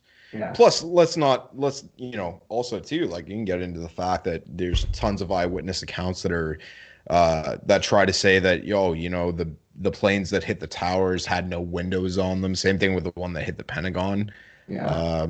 You look at the one that hit the Pentagon, right? And in the Pentagon where it hit, there's just a fucking hole. There's no, it's not like it's a hole and then two things where the wings would be, and there's a bunch of airplane debris. Like there's nothing. It's just a fucking hole. Yeah, that's it, right? And plus, on top of that, all of the security camera footage was apparently destroyed from the Pentagon. And even there is tons of employees that work at gas stations and other stores and plazas like around the Pentagon that would have caught it on their CCTV. They said immediately the FBI came over, confiscated all of their fucking tapes. And it's like, why? Yeah. We need them so that we can find out what happened. But I thought you said you know what happened. Yeah. Like, but the one that blows my mind, so like again, right? We're talking about this guy from the Pentagon. He couldn't even get a single engine plane off the ground. Meanwhile, he took a 747. The course that he took it off course was a complete loop turnaround. And then on top of that, he skidded it close to the ground because the Pentagon is not a tall building. It's only it's like what, maybe 10 stories, if even. So you're telling me he took it that close to the ground? He flew it over a fucking freeway and hit the Pentagon dead on the side. And on top of this, the place of like the point of the Pentagon he hit was the only point of the Pentagon that at that point they had done construction on, to where the entire base was reinforced glass, reinforced piping, reinforced steel, and was prepped for such a terrorist attack. Really? That's like, come on. Oh, and might I add, much like Building 7, it was also the point where much documentation was held about FBI and CIA investigations. That's some shit, man. Yeah. That's crazy, shit. Right? Fucking nuts. There's like really two other major points I want to kind of hit on, and then so like Flight 93 was the flight that kind of crashed by itself in the middle of nowhere in a field because they said that the passengers had overtaken the hijackers or whatever. So there's a ton, if you look on YouTube, there is a ton of footage of the first responders, the paramedics, the firefighters, saying there was nothing left of the debris. Like, even if you watch the videos of like just news helicopters flying over, like there's no airplane wreckage, there's no engines, there's no wings, there's no tail pieces, nothing. On top of that too, the first responders are quoted numerous times saying that there's no even remains of bodies. There's nothing. Like everything was just vaporized. Like it's just a fucking crater in the middle of the field. And it's like, if the plane crashed right outside right now, head just nose first into the ground, there'd be wreckage. Well, look at today, right? Unfortunately, the snowbird that went down in BC. Yeah. All the video footage and photos of that, there's tons of plane wreckage, and that's a small one-person plane. Yeah. We're not talking about a fucking 747. And then, on top of that, so Building 7, like I was talking about before, where they found traces of thermite in the rubble, and so Building 7 was actually the largest intelligence headquarters outside of Washington within the U.S., meaning it housed the most amount of documentation and information as far as CIA, FBI investigations, all of that kind of stuff. Like I said, it was 300 fucking feet from one of the buildings, like the Twin Towers that collapsed. Mm-hmm. So you're telling me 300 feet away, the rubble collapsing from those towers caused this building to now collapse into itself rather than just like topple over. Even still, like there's no way that would happen. And there's numerous videos from back in I think it was the 80s when that building was actually constructed, of the architects saying that they deliberately made that building fully bulletproof. It was bomb ready because they knew what they were housing there. They knew what they needed to prepare that building for. It was said to hold 7,000 files on open FBI investigations and CIA Wow. investigations. Yeah. And it's all gone. Poof. Like, just like that. I don't know, man. That's some shit right there. Didn't mean to blow your mind, but yeah. The 9/11 thing for me has been a massive, like, that was the conspiracy theory for me. I can't even say it's a conspiracy theory anymore because there's no way it's not true with everything I've researched and looked up. And the things I just said are just, like, that's just the start. Like, if you actually look into this shit. That's just scratching the surface. I mean, as someone who, I always keep an open mind about a lot of things, but I'm also skeptical, and I'll be like, okay, like, here's a hole poked in that, here's a hole poked in that. For sure. The things you just brought up, like, where are you going to poke holes in that? from a logical standpoint of a person who is not a conspiracy theorist or anything, really, I'm just kind of like, fuck, man, that's some shit right there. Like, that's a scary thought, 'cause it's like, it's all very logical. It's all very good points, and it was in my opinion, it was 100% an act to produce fear into the American people, and, well, really the world at that point. And obviously too, they wanted it for an excuse to fucking go into Afghanistan over oil and Iraq over oil. That was, you think about it too. So you have 9/11 happen and we declare war on Afghanistan and go in there. Now, not even, the war in Iraq started 2003, I believe. Yeah. So now, not even 2 full years later, you're declaring war on another Middle Eastern country that is very much known for being a massive oil producer. It's like, come on. Yeah. Come on. Come on, Bushy. Like, it's just like. Well, that's the thing too. So, with 9/11, for example, they 100% blamed Osama bin Laden. So one of the other things I've researched too is they had the video that allegedly Osama bin Laden admits to doing 9/11 and doing those attacks.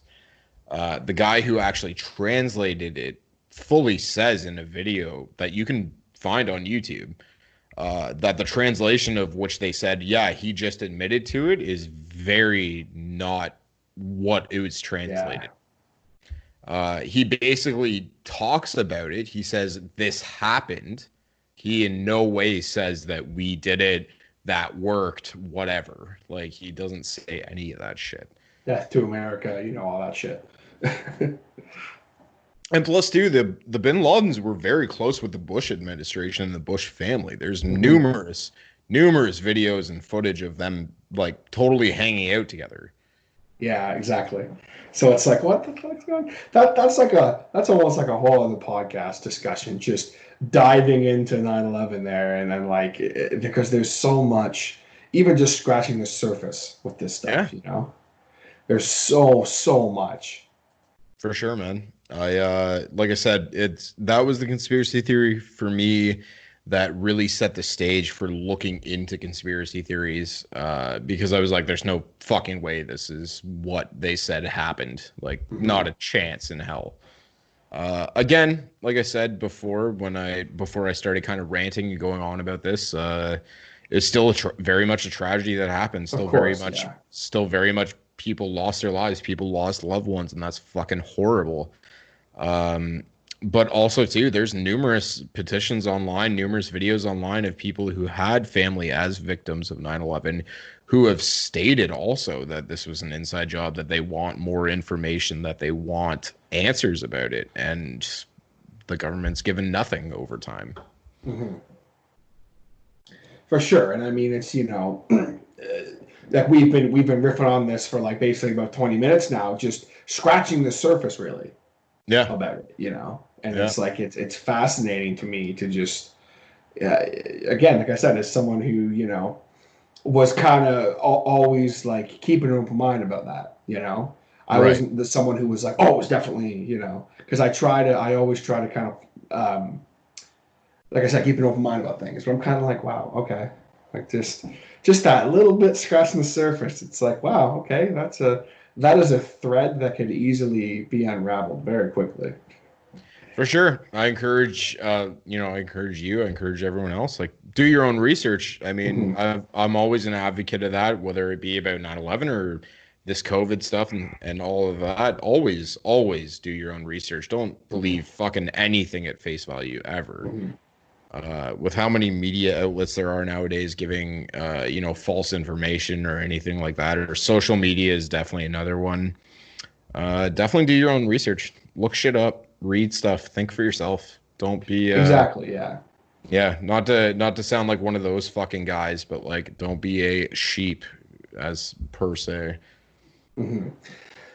Because if you see stuff with your own eyes, that's when it's different, right? That's For sure. And for you personally, it's okay. I see this with my own eyes, therefore I personally believe it, not because Joe Rogan had a guy on his podcast who seemed really convincing. Yeah, for sure. I mean, like, don't get me wrong. I fucking almost religiously watch Rogan, but of course, at the same time, like, I look at what they're saying or whoever his guest is, that what they're saying, and then I also do my own research on top of that. I don't just believe it at face value. For sure. And I mean, we just scratching the surface on on all that, and there's a couple of the things that we were going to kind of get into and talk about.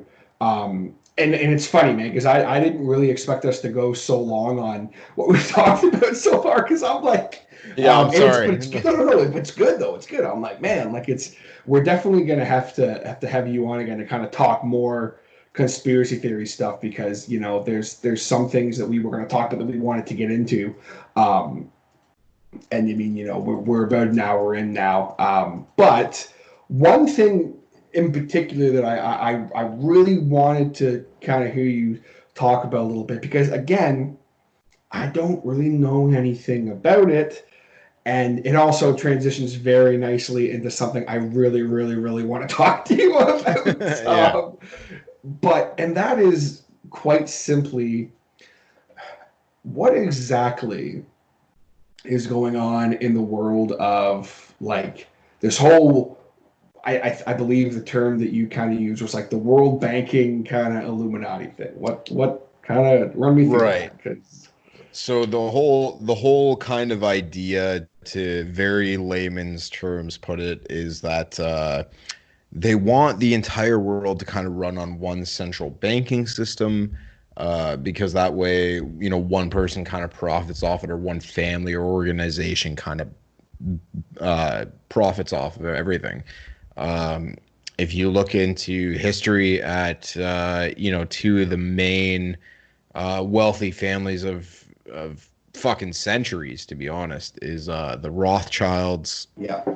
And oh my God, the other name, I can't remember his name either. I know who you're talking fucking about. This is gonna drive me nuts. The Rothschilds and the I'm looking it up. Keep going. Yeah, I was gonna say, I'm about to Google it right now because I can't believe I can't remember it. But anyway, regardless, they've been fully documented as funding wars. They literally are so rich that they lend countries money who are in debt.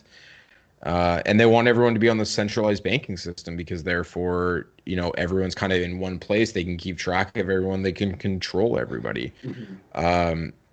There's one theory, conspiracy-wise, that I don't necessarily believe. I mean, I totally see how it could be plausible.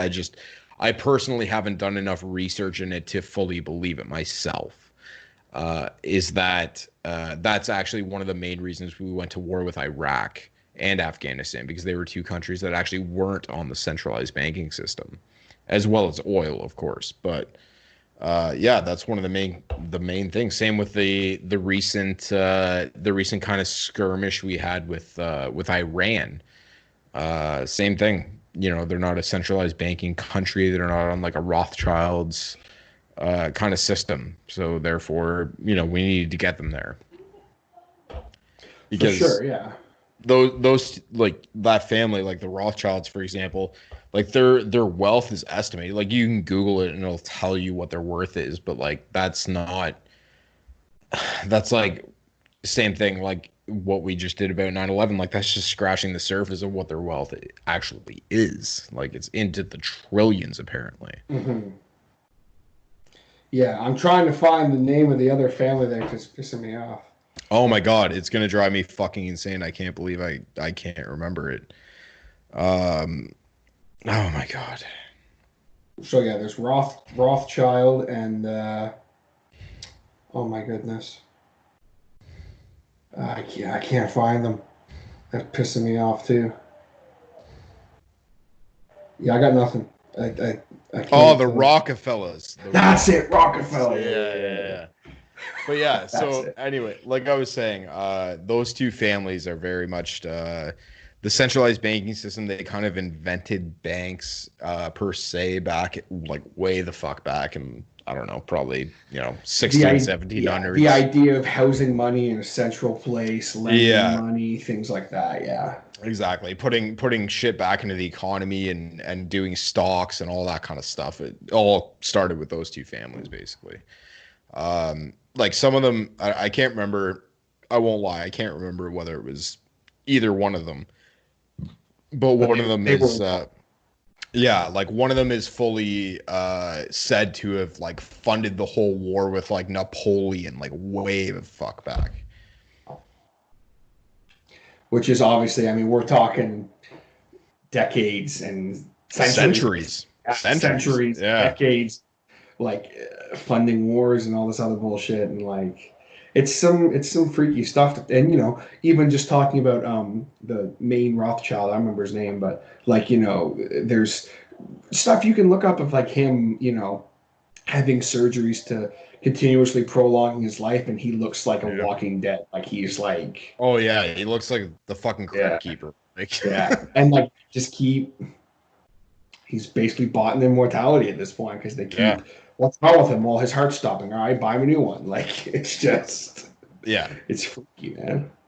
They keep putting up. I saw an article the other day. They were saying Jeff Bezos or Bezos is supposed to be like the first trillionaire. They're saying, and it's like he's definitely not the first trillionaire, but he's gonna be the first like probably self-made, fully documented trillionaire. Yeah. Which is still fucking nuts. Like I'm not gonna fucking lie here. Like I'm just as guilty. I order a ton of shit off Amazon, but it's pretty nuts. I mean, at the end of the day, kind of good for him because like you literally built that business like in a fucking garage. But at the same time, you see all these stories come out about how insanely shitty Amazon employees are treated and stuff like that. And, there's a reason he's a trillionaire. Let's be serious. Like, there's a reason those people who start business like that, they make money because they have their employees and, do you really need a health care plan? Yeah, well, 100. I'm not saying necessarily that with Amazon that's a thing, but like. No, 100% though. Like the rich don't get rich by pissing away money. You know what I mean? They get rich by keeping it all themselves. Much possible. Yeah, exactly. Sorry, I super fucking went into shit there. Like, that's good. That's what I fucking What did you want to bring up still? I know there's one point you still. Yeah. So with kind of touching on that war banking and all that, and we'll, like I said, we'll definitely have you on again because there's a couple things that we skipped just for the sake of. I know we'd be at this another like 2 hours. There's just easily. So I could talk about this for like 5-6 hours. And it's super super fun, So we'll definitely be doing this again sometime. But talking about people who run the world banking and all that, and this is definitely one. Now we're kind of getting back into more my territory. I think that there is a correlation between, the Rothschilds and the Rockefellers and the Bushes and the Clintons and all this shit with the fact that for those of you who are not aware of this, our world is actually ran by a subhuman race that are called many different things. Some call them the reptoids. the lizard people, the Saurians, the Draconians, but they are most affectionately known as the reptilian people. Yeah. They play a prominent role in fantasy, sci-fi, all that kind of thing. I mean, just off the top of my head, I can think of a couple of different video games where there's lizard people. You know, you look at, you talked about Star Wars earlier. I mean, you look at Bosk. Yeah. That's a reptilian person. You know, you look at Skyrim. There's the Argonians. Like, there's all this different stuff. But the idea of the reptilian people was popularized by David Icke, who was a conspiracy theorist who claimed that these shape-shifting reptilian aliens control the Earth by taking on human form and gaining political power to manipulate human societies. He also stated on multiple occasions that there are many world leaders who are these so-called reptilian people. Now, for a little bit of homework, one notable name this is probably the most well-known case of reptilian people being seen by the public for the first time. Former President George Bush Sr. was doing an interview, and I can't recall exactly the interview, but if you go on YouTube right now, and Chris, if you've never seen this video, I implore you to check it out. Right. And just type in George W. Bush, not George W. Bush, excuse me, whatever the hell his middle name was. George Bush Sr. reptilian eyes change. Oh yeah. I have seen a few of those videos. There's like a bunch of them of like there's like Justin Bieber and fucking Yes. And in this particular video, the reason why this one's really interesting is because of its age. Because it was in I think it was in the late 80s, early 90s. I was gonna say if we're talking when Bush was in power, we're talking late 80s, early 90s kind of time. I want to say he was talking with Bill Clinton or something on TV. It wasn't like him sitting in front of a camera talking like a presidential address. It was like a TV interview, very informal, not super, edited or anything. And during this conversation, he turns away for a second and he starts touching his eye, and then he turns back. And there is a split second. I'm talking instant. Very split second instant, where if you look, his eye changes ever so slightly to what looks like a reptile eye. It is it's there. You can't deny it. It's there. Yeah. But logic would yeah. That also it easily could be fucking light reflecting in his eyes.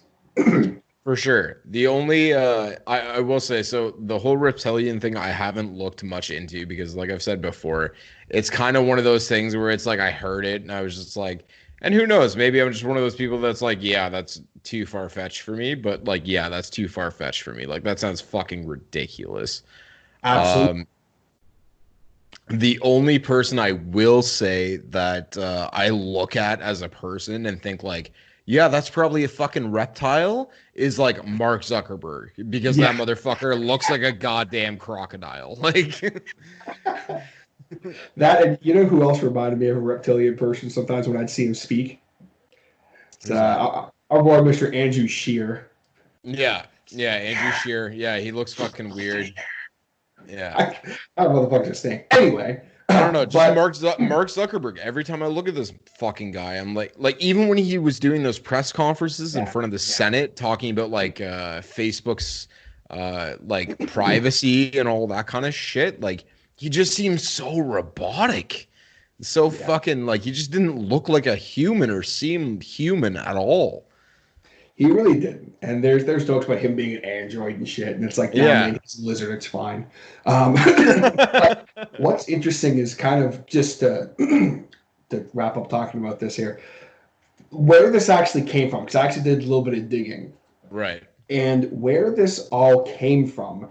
And it clearly proves that this is just all someone had a little fun and then some shit went down. It's kind of like Scientology. Yeah. I'm not gonna get into that God. too much right now. I was gonna say I can do an entire podcast about Scientology, so we'll fucking put a pin in that one. Yeah, but the creator of Scientology was the best known fantasy writer in the world. Never did a second draft of anything. No one's written as much stuff as him. For sure. Then this motherfucker creates a religion, and everyone's like, "Yeah, it checks out." Anyway, but there was a professor of political science at the Syracuse University, Michael Barkin,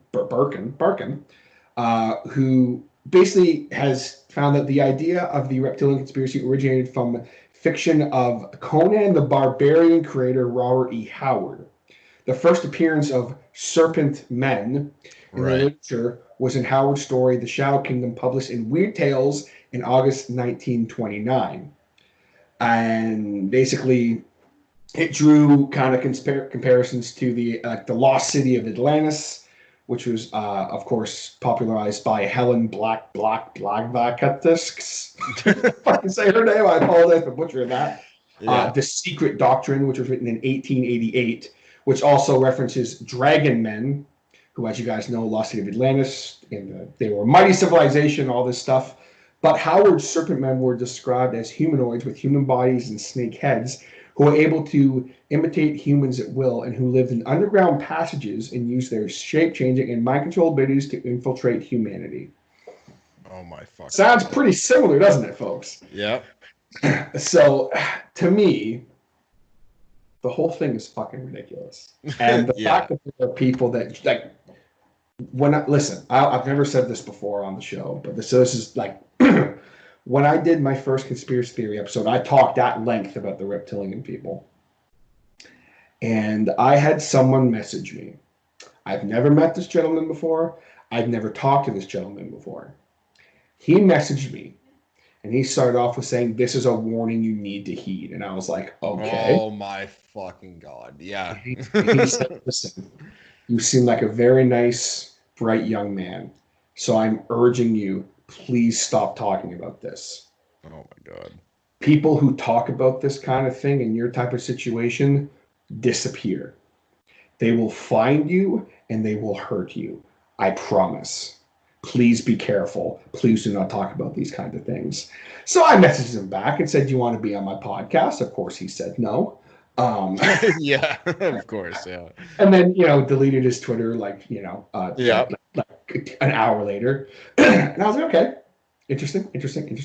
But, of course, talking about underground passages and the reptilian people living in underground passages and everything, of course, we come to the one thing I know that Chris is really excited, even just to hear a little tiny bit about. Because, again, I am no expert, but we're just bringing this up for the sake of bringing it up because it's very interesting to me. We all know that the reptilians, because they exist, we know this obviously,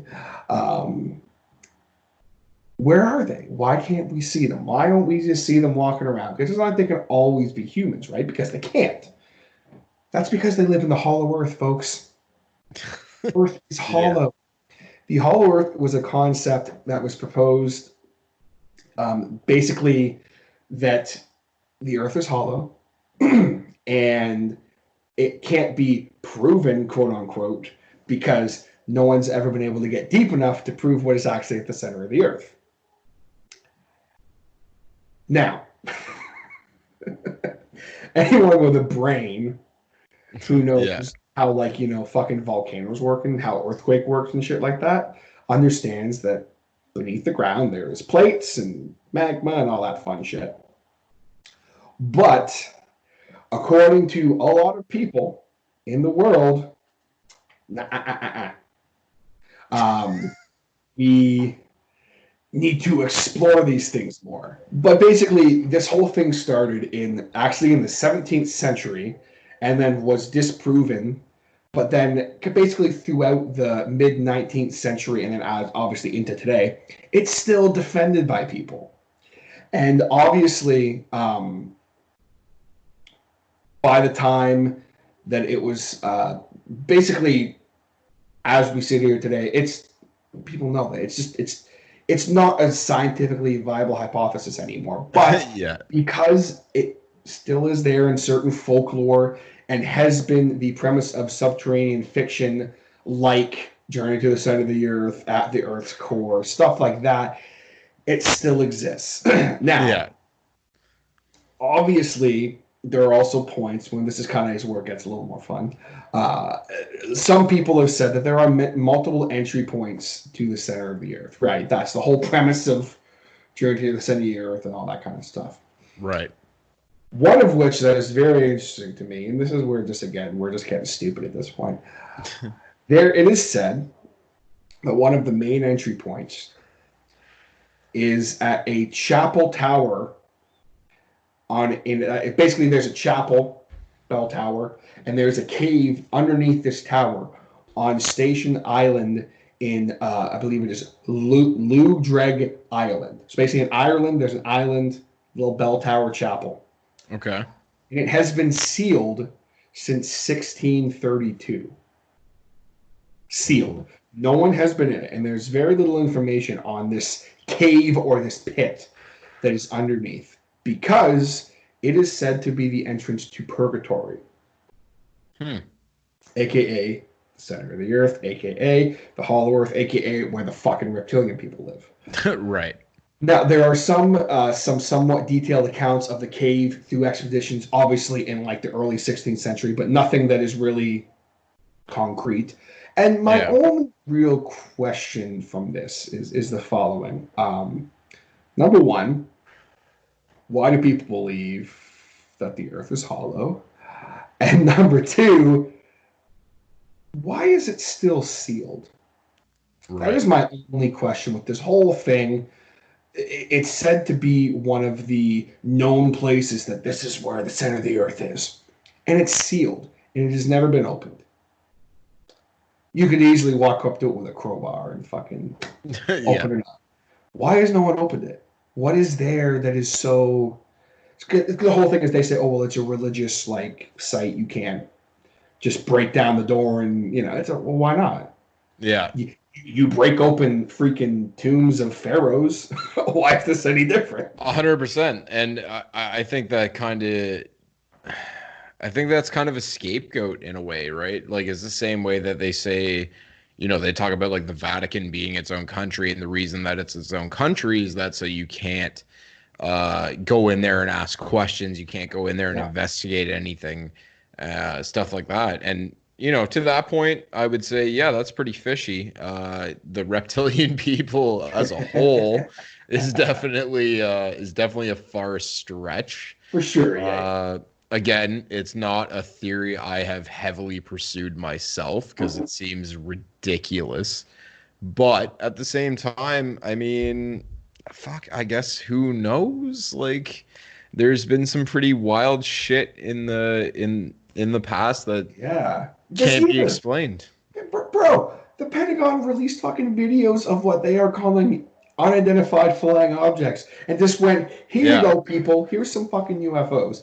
And it's not like worldwide news, because everyone's just kind of like, meh, we know. Yeah, which is crazy to me, because I'm very much a believer in aliens and stuff like that. I think it's insane. Yeah. It's insanely naive to believe that we're the only people in this universe. It is very, like, you have to be a fucking idiot to and be so ignorant to sit and go, nope, we're it.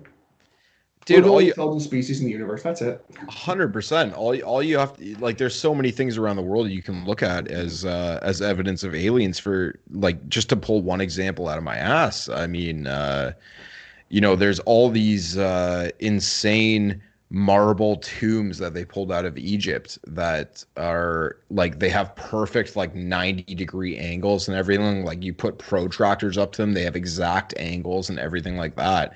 And then they try and say, oh, well, this is the tools that they carved it out of. And it's like a fucking stick with like a piece of sharp rock on it. How will they do that?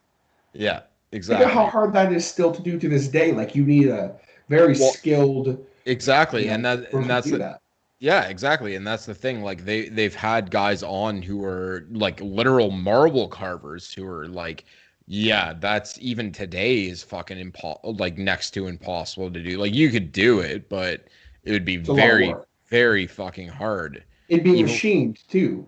It'd yeah, have to. exactly. And plus, you look at the pyramids too, obviously, and that's fucking crazy to think. Yeah, okay, you know, 100 fucking slaves did that. Yeah, It's like, come on, they pulled fucking 6-ton rocks up that high, and fucking stacked them perfectly symmetrical. perfectly. Yeah. Yeah, like I don't know. It's pretty ignorant to think that there's nothing fishy. Stonehenge. And I think what we should do, we should just say this right here, right now. We're gonna do an episode just on like alien shit. oh Because yeah, I think we 100%. should say we'll just do that. Because I Yeah, personally like there's stuff that I've seen just like in the sky and shit that I can't explain. And like you start diving into stuff and it gets very very real, but also very like that doesn't make any sense. And I'm not talking sure. like aliens, bro. Like yeah, I mean like we have like what Chris was saying. There's situations that there's stuff we've seen we can't explain. There's sure. There's video evidence that's been released by the fucking Pentagon of Yeah. this. There's a video even just a couple days ago. I don't know if you saw it, but it was all over Facebook and stuff where it was like, did a UFO just crash land in, I think it was Brazil? And Right. there's thousands and thousands that are now all down, by the way, of this thing that it was lights in the sky, and it started off like on a perfect horizontal angle, and then it slowly turned, and then it dropped really quickly, and then it went back up, and it turned more not any way that even like the most high tech military helicopter could do. Like there's no way, and then it just violently dropped, and it wasn't seen again. Yeah. And literally seconds later, in the same video I saw it with my own two eyes, a bunch of military helicopters goes whizzing by. And then that's it. There's no more information on it. Yeah, well, Like, exactly, right? I think the biggest tell of any of that, as far as aliens go, is, let's look at the fact that, Roswell, New Mexico happened, and then all of a sudden, 10 years later, we're going to the moon. And that's something that was like never even fucking fathomable before that. Mm-hmm. Seems a little weird to me. Like, come on, man. I'm not a there's obviously the conspiracy theory out there that the moon landing being fake and all that kind of shit. And yeah, I've seen some evidence that might maybe steer me in that direction, but I don't really fully believe that it was fake. I think we were fully able to go to the moon, but at the same time, it seems very odd to me that all of a sudden we were getting these UFO sightings in Roswell, New Mexico, and Area 51, and then all of a sudden, 10 years later, we're able to go to the fucking moon. Like, come on. That's what did they find? What did there? But there's also tying in with stuff.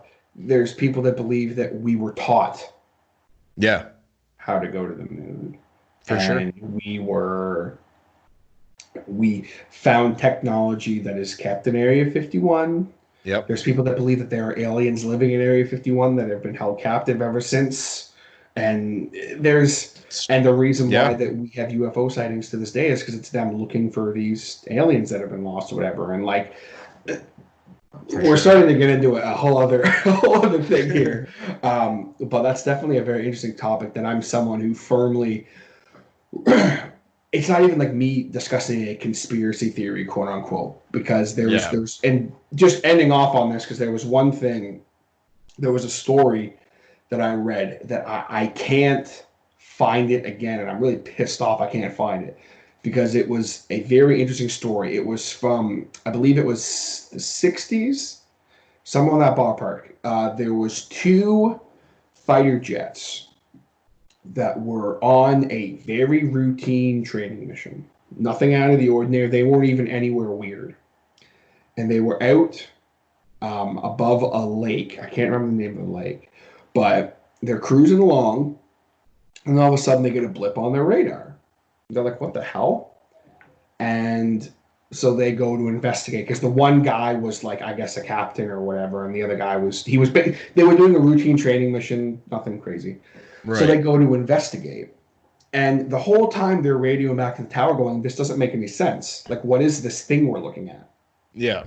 And the last communication that they get, because I'll never forget reading this because it just stuck with me so much. They apparently intercepted a UFO. Right. And the last thing that their command receives from the captain, who was a experienced fighter pilot, like this was a, this is a man. This is not some child who's flying a fighter jet for the first time. This is a man who had seen some shit, and he's flying this jet or whatever. And the last communication they received is the following: "This doesn't make any sense. Where the hell are we? No, this isn't right. Everything is going black, and then that's it. Instantly cut off."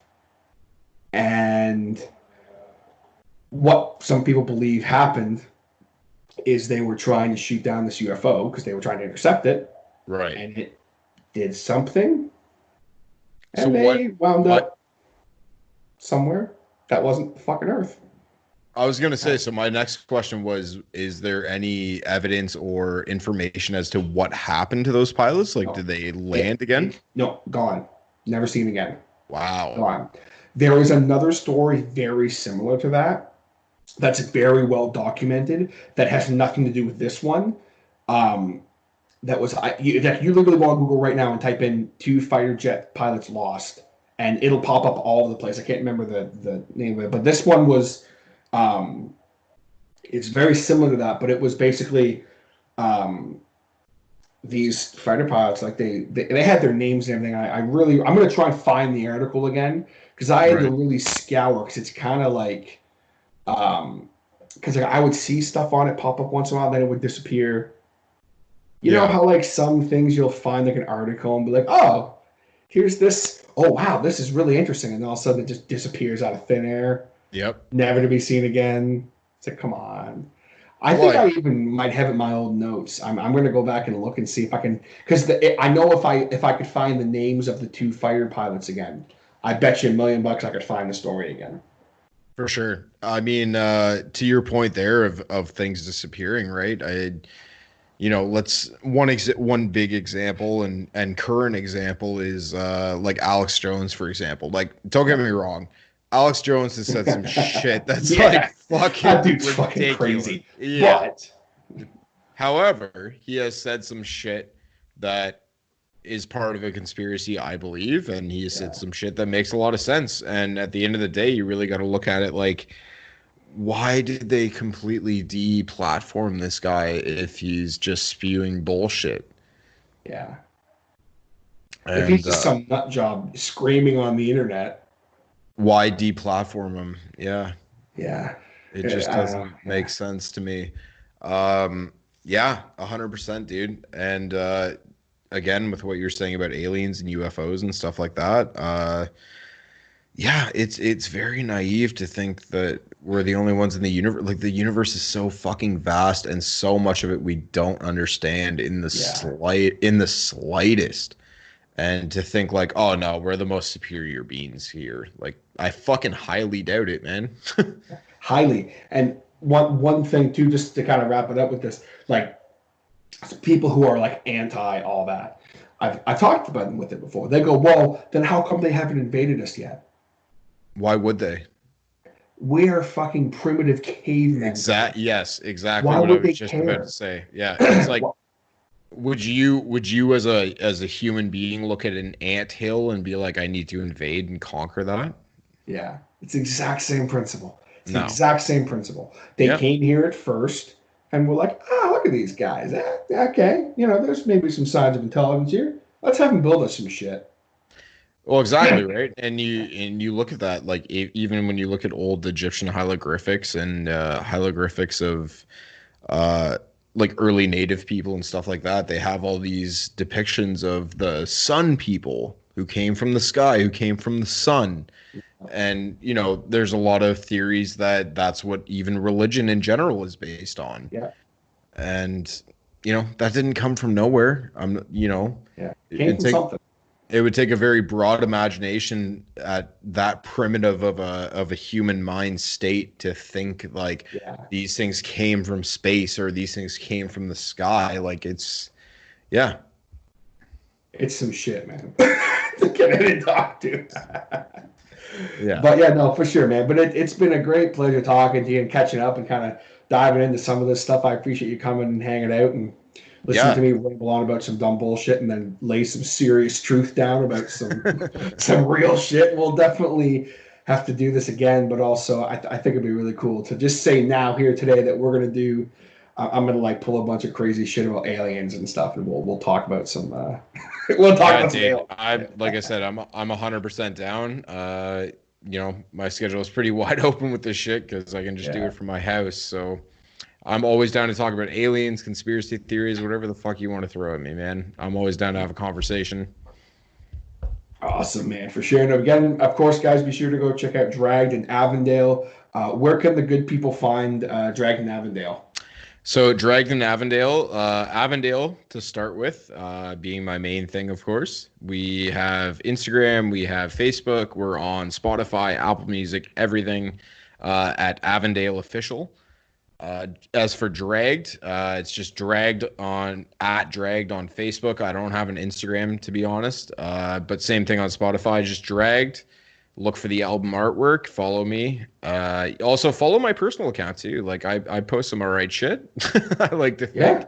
Instagram is at worst username ever, and you'll know because I definitely jacked that name, and it's got the my picture is literally comic book guy from The Simpsons. And yeah, on Facebook at Christopher Osuch. Like, just follow me, man. I post some fun shit. I'm always down to talk to people. So give me a follow, give me a like, and yeah, we'll see you on social media. On the flip side of that, you know, definitely always check out all of TJ's shit. You know, 250 episodes is fucking huge. There's nothing to shy about. It was great being a part of that live cast, especially too, because obviously this conversation, this podcast was spawn of that. So and he's always been a huge supporter of mine, which I obviously hella appreciate. And yeah, just follow us both. We do cool shit, man. Check us out. Yeah, I appreciate them, my dude. I do it, and get that podcast going. Come on now. It's been an idea that's kind of been lurking in the back of my mind, in as much as you know, being on going with your 250 live stream and then doing this conversation, and then I've even listened back to a couple of the conversations we've had before on the podcast of yours, and I was like, damn, I don't know, I might have to try this out. I don't know. Yeah, man, there's something there. We'll talk. Yeah, for sure. Beauty. All right, Chris, thanks so much, brother. Really appreciate the time. Yeah, you too, buddy. All right, take care, man. See you, man.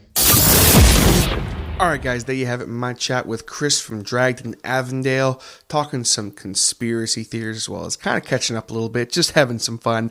Hope that you guys enjoyed it as much as I did. I appreciate you guys checking out this episode of the show here today.